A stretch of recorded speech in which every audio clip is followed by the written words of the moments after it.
Welcome to From the Honeycomb podcast. I am your host, Katerina Borenova. Join me as we explore stories of fearless female entrepreneurs and inspiring women in architecture, construction, engineering, and beyond. Each episode is a captivating blend of topics that resonate with the soul. Whether you're here to learn more about entrepreneurship, architecture, holistic living, or just need a little extra inspiration, you've come to the right place. So sit back, relax, and let the buzz of positive energy spark your curiosity.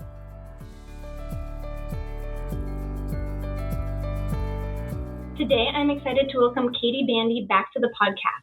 Katy is a women's empowerment coach and psychotherapist who specializes in helping women build sustainable relationships with themselves, others, and their work. Through mindful practices, she guides the modern woman in navigating life's challenges with greater awareness and balance. Katy is also the host of the Mindful Soul podcast. Katy, welcome back to From the Honeycomb. Hi, Katerina. It's so good to be back here with you. Yeah, so good to have you back. I can't wait to talk about everything that's happened since you've been on the podcast. Yeah, totally. I mentioned that I think the first time I was on the podcast with you was literally 2 months after I'd quit my 9-to-5 job. So it'll be fun to catch up. No, absolutely. I can't wait.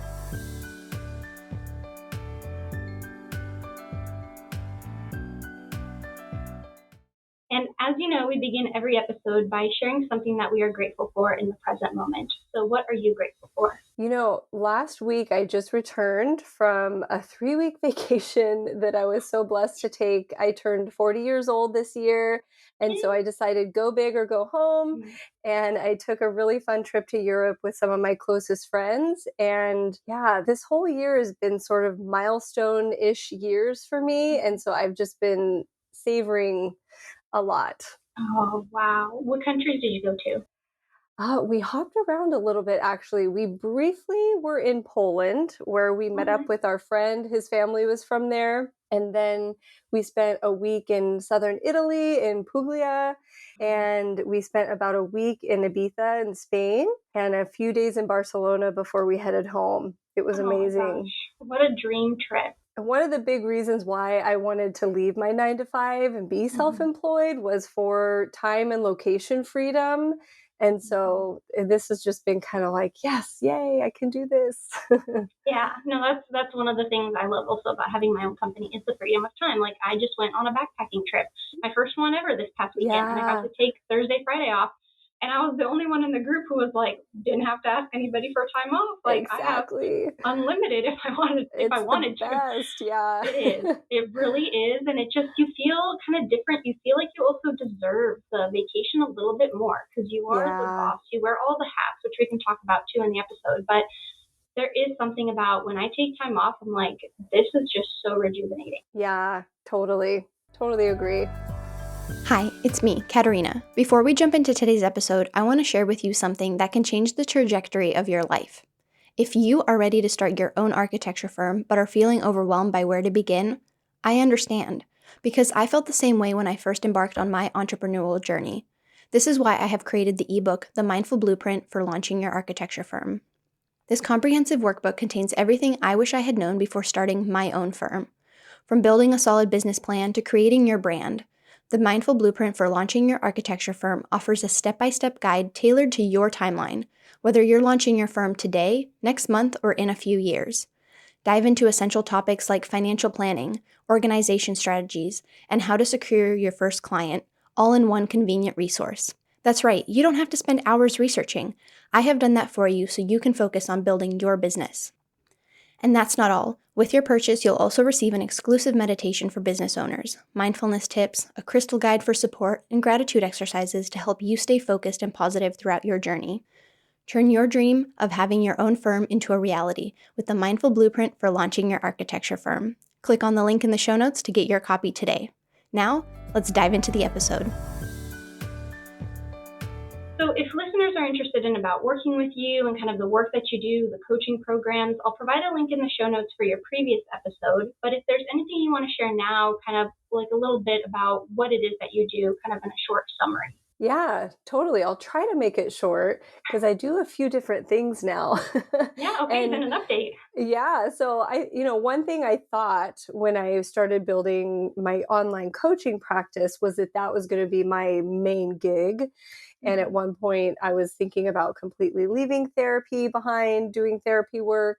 But what I've really realized in the last year and a half is it's great to have multiple income streams and Yeah. you can get income from multiple places. So I do offer one on one coaching to high achieving women where I teach mindfulness. That is something that I do when there's a right fit for clients. And I've really found that my referrals for that come through personal relationships, like people that I Mhm. know who refer me. Obviously, people can self refer online from social media. We'll talk more about, haven't been on it Mhm. as much this year, but Yeah. I also still have a private therapy practice in the state of California. So I provide telehealth therapy for California residents. And I love that. I keep a caseload of around 10 clients, which is kind of the perfect balance for me. Mhm. And then I also do some contract work for a local county doing intake assessments and authorizing services. So that's another contract gig that I do. So a little bit of this, little bit of that. No, it's so important to diversify, especially when you have your own business, because there are moments and could be ebbs and flows in the economy or just things, times of the year that people are maybe not wanting a certain service or product or whatever it is. So Yeah, it's so great that you've been able to diversify. yeah, totally. I really didn't think that's how it would go because I had this picture of, I'm going to have this online business and I'm going to get all Mhm. these clients just from social media. But the beautiful truth is that you can find different routes and there's other ways to do things. And so I think being an entrepreneur requires some flexibility and thinking outside of the Mhm. box in that way.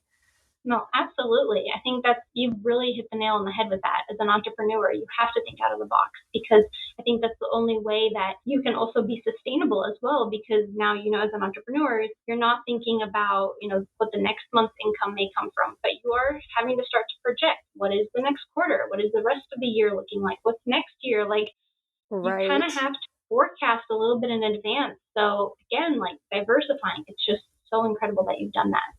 Yeah, it's been good. And I think I shared with you before that this year, earlier in the year, I surpassed my 9 to 5 income, which Yeah. is another thing that I hadn't even really let myself imagine. Like I Hmm. had no idea when that might happen. My previous 9 to 5 was one of those jobs that has the golden handcuffs. Have you ever heard of that? No, what is that? The golden handcuffs is when a job has great benefits, great salary, and it sort of keeps you there, great retirement. Mm. And a lot of people stay there miserable and burned out, but they feel like they have to stay because of the benefits. I was working for a Mhm. government agency. Mm. So I was like, oh, I'm leaving. Oh, the golden handcuffs. People think I'm Mhm. stupid. They think I'm crazy for doing this. So it felt really good to have surpassed that income and realized there's other options out there. Mhm. And that's definitely something, yeah, we were talking about before the recording is I remember you posting about that, and that was within less than a year of you going off on your own, right? So what did that feel like? I mean, it was shocking at first, but then it was also just like I was elated. There was this Yeah. element of euphoria to it because number one, I was like, I did this.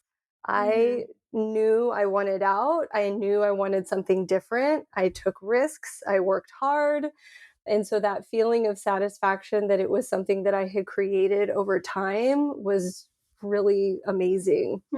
That's so true. Like sometimes now when I go buy something and I know or I pay, the bills or something, and I'm like, I made all of this on my own. From like, Yeah. I didn't just get handed a paycheck. Like I made sure this money came into my account through my services, through my marketing. Like there's just this Yeah. other sense of satisfaction of like, I don't know, like I'm just a boss, you know? Yeah, totally. There's this pride that comes from it. Yeah. Absolutely. Absolutely. And so walking us back through kind of this last year then, so it's been what, about a year, a little more than a year than you've come on, right?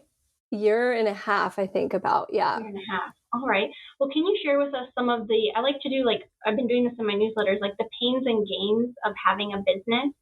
So can you share with us some things that have come up for you that have been a pain and then some that have been a gain? Totally. Yeah, totally. Actually, that first year was pretty stressful for me. Last time I was on, I had just left my job and I started having some health issues that plagued me for most of the year, most of the calendar year. So I had an iron deficiency that was giving me heart issues. I went to the ER a few times. I ended up having some post viral long COVID issues. And of course, when you're self employed for the first time, the last thing you want to be dealing with is health issues because, like you said earlier, you're responsible for bringing in the money. And if you Mhm. don't do the work, you don't bring in the money. And so there was a lot of stress there through that. Of course, when you're self employed, you have to make sure you have your own health insurance, which thankfully I did here in California. But it was one of those things where I was like, okay, I'm all on my own now dealing with this stuff with my own health insurance. So that was definitely one thing that kind of hit me that first year. You bring up a good point about health too, because it's like, you have a sick day, you can take a sick day, and you get paid for that sick day usually up Right. until a certain point. But Right. when you're sick, you're sick. And so it's figuring out too how to navigate that. There's no one to step in for you as well. It's definitely a lot to handle at that point. Have you started delegating anything out yet?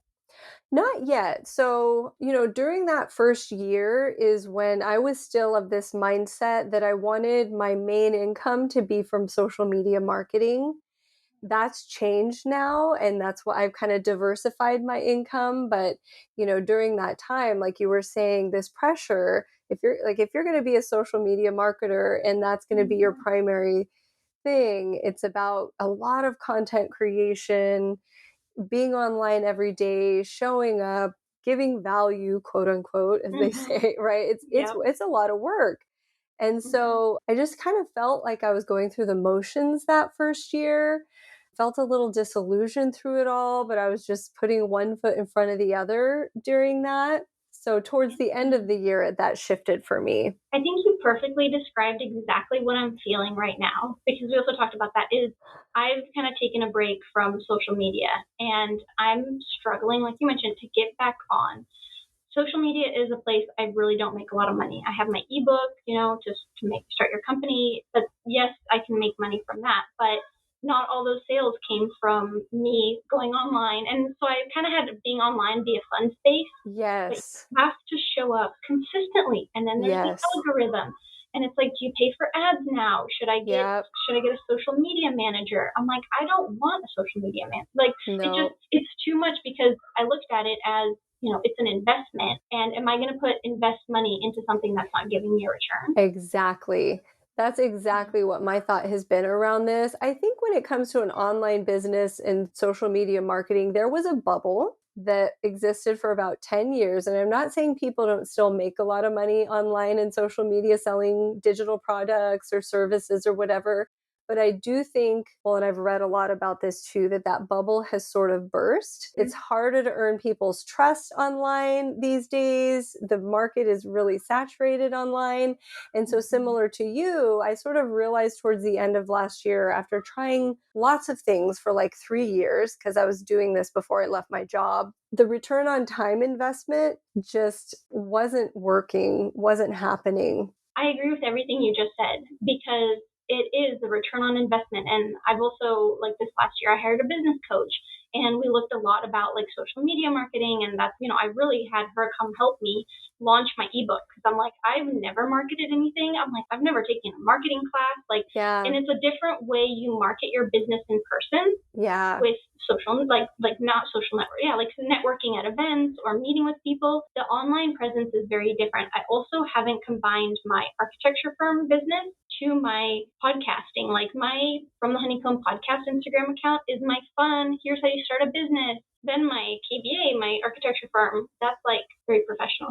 Like Hmm. I haven't merged the two, and that was also a conversation of Yeah. how is my online presence going to affect my business? Because now if Yes. I Google myself, all my Instagram reels show up, which a Yeah. couple months ago that was not the case. You could never see my like From the Honeycomb stuff where I twirl around and there's bubbles around me talking about Yeah.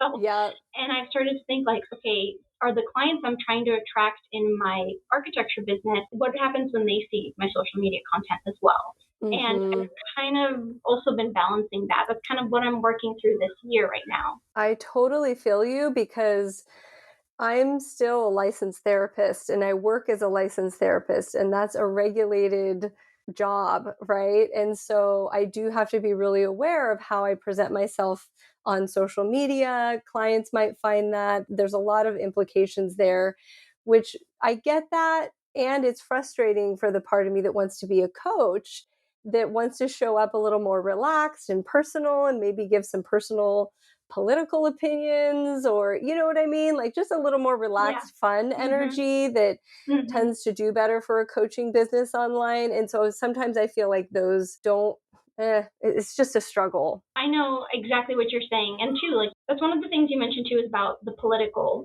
things you want to share online and the values you want to share, because there is this transparency too that also, we talked about social media changing and shifting and being different, is people now want to relate to you more. And there's that Hmm. value in when you share a little bit more of your personal, which, when I share more of my personal, I get so much great feedback. Like Yeah. when I ended up saying I'm taking time off to focus on myself and my Hmm. mental health, there were so many incredible messages from people who were like, "Oh my gosh, but I love, what you're sharing with your business." And like, you also sometimes, and I've mentioned this on the podcast before, is, and I don't call myself a content creator because Yeah. for me it's just like fun stuff, but Yeah. you're putting stuff out there and you don't always know, or Yes. like, yes, you might get likes, you might get shares, you might get comments, but Yeah. is it resonating with someone, or are you just doing, and then is the algorithm not picking stuff up? Because I've had Instagram posts where, like I said, I'm twirling around and there's bubbles around me and I'm pointing at stuff, and those do so much better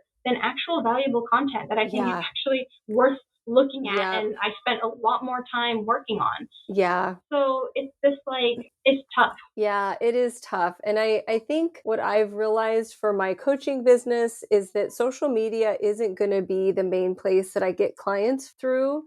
I still want to get back on there and keep Mhm. creating. But part of what I've also been doing this year during my kind of sabbatical, I guess I would call it, is trying to get Mhm. out of an employee mindset connected to social media. So I Mhm. also worked with a business coach for a little while, and I've kind of been in this mode of what's the right way to do it? How do I do it correctly to make it work well? And kind of like someone else tell me how to do it. Am I Mhm. doing it right? You know what I mean? And then what I Mhm. found with Mhm. all of that, trying to be so strategic, is it took the joy out of it. And then it was like, no, not as much fun for me Mhm. anymore.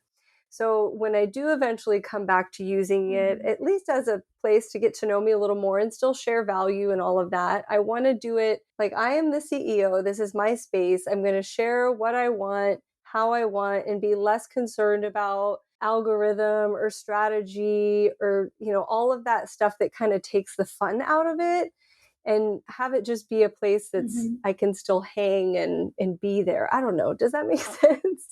It does, and it just, because I was on your website as I put the intro together before this call, and it's exactly what you're also coaching and teaching other women, is how to be sustainable, how Yeah. to approach things mindfully. And Yeah. I think through this experience that you now had, it's only going to make you a better coach, a better therapist, because you can say, "Hey, I felt that same way too in my experience." That it's all of a sudden this experience has brought so much value to you as a coach as well. Yeah, totally. And even so at the beginning of this year, I kind of did like a final launch, I don't know, maybe January or something, didn't get a single purchase, which is fine. That's how it goes sometimes. But that's when I kind of decided, okay, I'm going to take a year sabbatical here. And it's been a very joyful decision because, things are going well financially for me in other areas, and I'm really happy. And in spite of that, during this time, there's been the little voice in my head like, Katie, you need to get back at it. You're taking too long. You need to be working towards your goals. This is wasted time. So, all of those sort of conditioned voices of hustle and be productive. And I've just had to repeatedly silence them and been like, no, Katie, this is your space. This is your creation. This is your world. You can take the time you need and do it in a way that feels good to you when you're ready. I agree with everything you just said there too, because I think mindfully how I go about my business is very similar to how you have been going this last year. And you're seeing what works for you and what doesn't work for you. And we're kind of on a similar path now. We've had our 1 year anniversaries, and that's something in this last month I have really focused on, actually the last 2, 3 months, where I'm seeing what works for my business and what doesn't. And so back in May, I had to visit a sick family member in Europe, in the Czech Republic. And there is no way I would have been able to make that trip if I was working at my 9 to 5, because it Yeah. also included a trip to Boston for my sister's graduation. And then I had a memorial for another grandparent. Like, there was so much that month. And yet, with all of that happening in my life, it was actually my most profitable month at that time. And it was amazing to see how I could make my business work for me with my life situations, Yeah. balancing with personal things I have going on. Yeah. I worked when I needed to. I still got things done at deadlines. Clients were very understanding. And Yeah. it was a much less stressful experience. Yeah. I can really resonate with that. Even like in spite of the health issues that first year I was out that I mentioned, I had that same thought of if I was at my 9 to 5, I would either have to be limping my way through this going into the office or taking an extended medical leave. But I was able to still work and see my clients from home and take breaks in between and pace myself. I had a cat that was sick that needed care for a couple months really intensely, and I could do that while working from home. So, yeah. The more I've been working for myself, and it sounds like I'm sure you're going to resonate with this, is it just seems better for our lifestyle and just our Yes. mental health, physical health. I mean, Yeah. once we get better, but like Yeah. there's just so much good in working for yourself. Yeah. But of course, I also don't want to make it sound like this walk in the park, everything gets easily handed to you. Like if the listener is Yeah. listening, like, oh, I can do this. It is really hard work though. Yeah. Agreed. I get the sense that you and I have similar personalities. And I do think that being an entrepreneur, Mhm. there are certain personalities that I think are more suited for it. I Mhm. naturally am pretty good at managing my time. I'm pretty skillful at holding myself accountable to a to-do list, and I can get something done quickly if I put my mind Mhm. to it. So, organization, time management skills, I think there are some sort of personality traits that are really important and helpful when you're doing everything on your own. No, absolutely. I think that's also something too, and I've talked about it with other entrepreneurs on the podcast, is, there's no one looking over your shoulder to make sure that you got stuff done. And Yeah. so that's one question I have for you too is, how do you stay motivated? Like there may be days, especially if you're not feeling well, or you're just like, I don't feel like getting out of bed.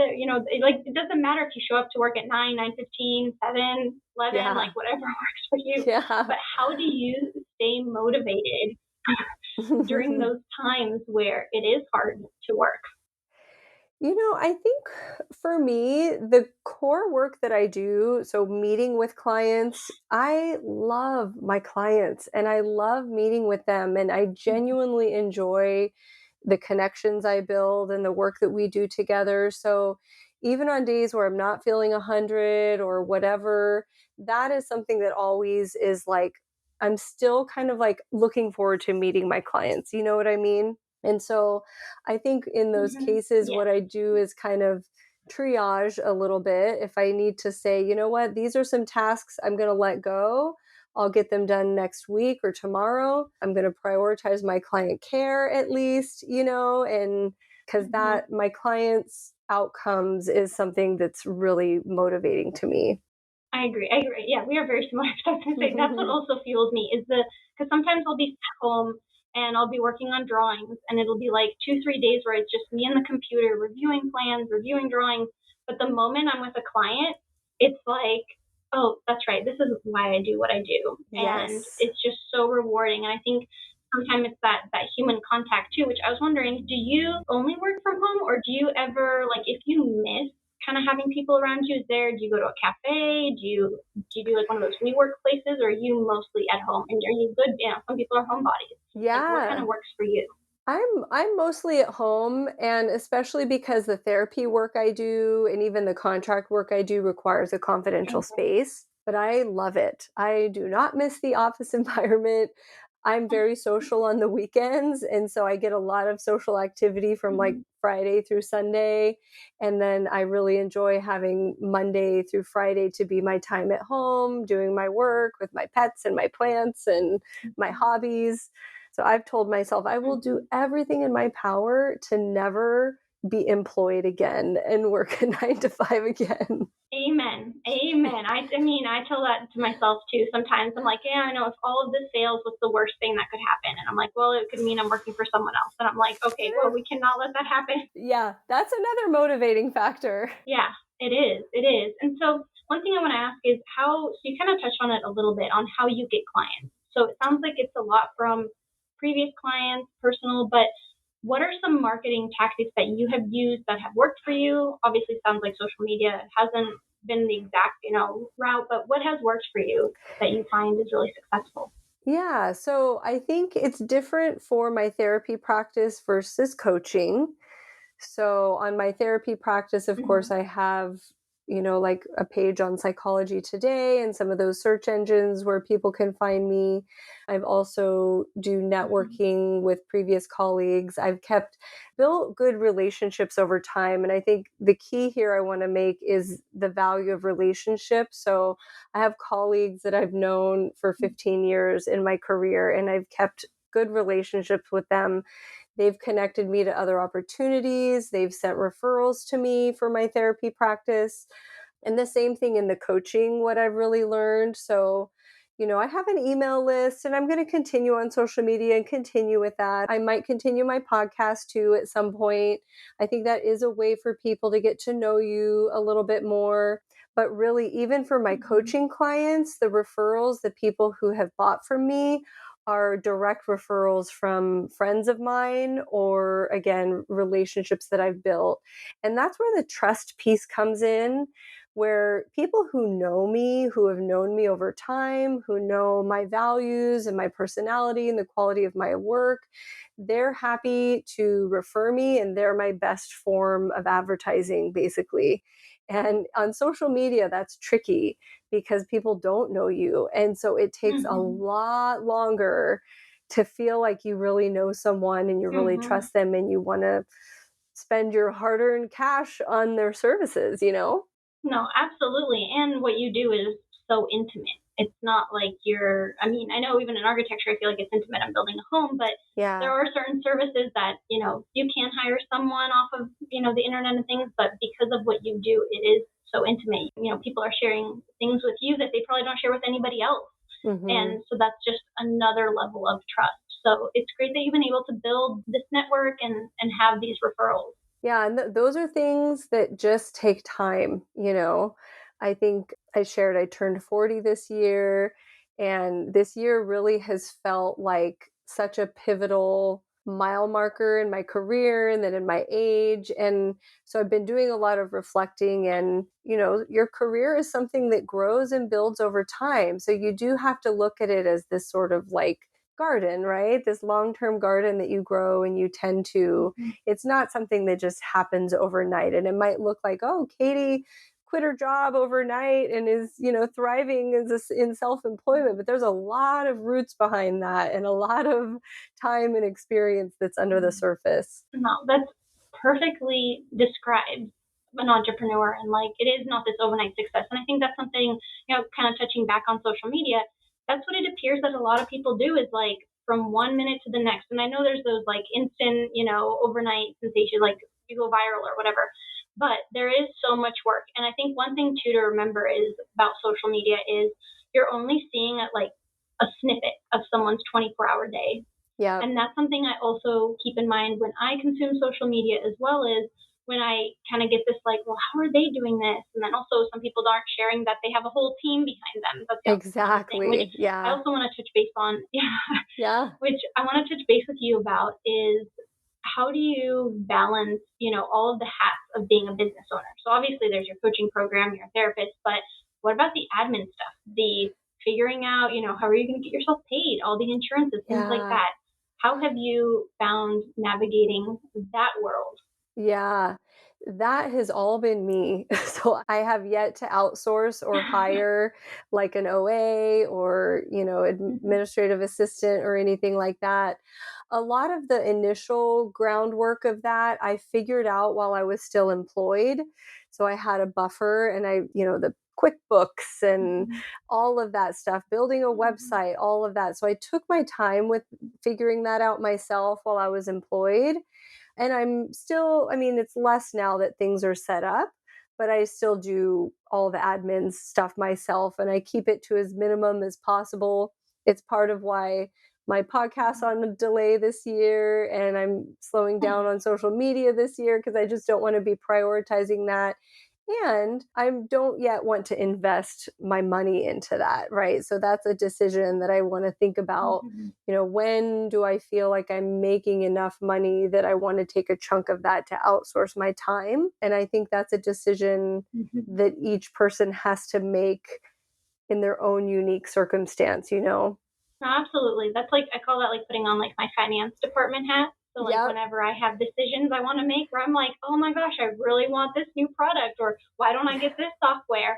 And the architect me is like, yeah, let's get this new shiny Yeah. whatever. And then I put on my finance department hat and it's like, no, you cannot afford this. It's like Yep. your expenses need to like, and my expenses have recently gone up, and that's another thing too is thinking about expenses and stuff because I know keeping a website, live. I Yep. mean, I just got my Wix payment came in for the year, and all of these kind of behind the scenes, the not fun expenses, the things that aren't like it's just you have to have them to have the company keep running. And Yeah. so there are it's just navigating, and there's no one telling you no, you cannot do this. That's Right. another thing. Like, there's not. It's you have to be the responsible adult in the situation to say Yep. no, you cannot afford this right now. And I think that's something too that if someone's thinking about being an entrepreneur is if your personal money habits aren't, very Yes. good, maybe you should hire someone to help you with your business at that point Yes. because it's you have to be responsible at the end of the Right. day. Yeah, there's an element of impulse control that's required. I do have a accountants that help me with my taxes and I've used them for a few years in a row. So Oh if I yeah. ever have quick questions and I need to send a quick email, I can get support there. So like you Hmm. said, knowing your areas of expertise and knowing when you might need help in a certain area to Yeah. ask someone.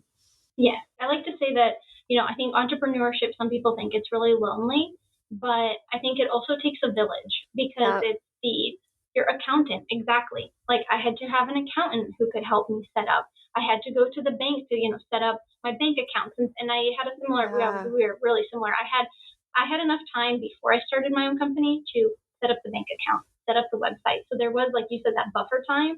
I've had a very similar experience, which I think made the transition also a little bit easier. And I think it's also one of the reasons, or maybe one of the reasons why we've been so successful is because we started to implement all of that ahead of time. And I think so when that moment came, we could hit the ground running. Whereas Hmm. I think if someone was like, oh, I want to start my own company, let me quit my job today. Well, tomorrow you Yeah. have to do X, Y, Z. Then there's, of course, are you an LLC? Are you a corporation? Are you a sole proprietor? Oh my gosh, like we don't even need to get into that Yeah. part. But that's also that you need a lawyer because of contracts, right? We're in the US, everybody Yeah. sues each other. Yeah. So it's like there's all of this other stuff that you have to take into consideration before fully going off on your own. Because I don't want someone listening to think like it is amazing, but there's also the behind the scenes Yeah. that takes a lot of work. And maybe that's again back to social media. You don't see that. I try to post a little bit about my behind the scenes because that's kind of what I'm hoping to show others is how do you start your own architecture firm and what does it mean to have that business. But there's still moments I'm not sharing. Like I had a meeting with my financial advisor today and we talked about stuff. And so there is all of these things going on behind the scenes. And also that is not billable time, which you Yeah. learn very quickly. Uh-huh. Yep.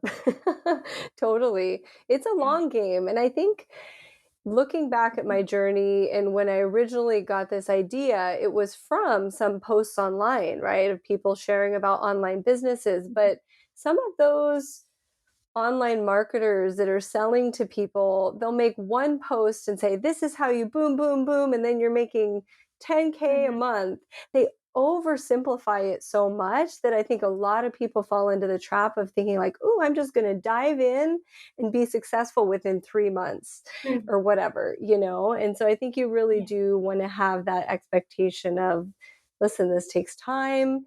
If you have that commitment, if you know it's what you really want to do and your mission is there, then there's no rush, right? Take your time and build it up. No, absolutely. Absolutely.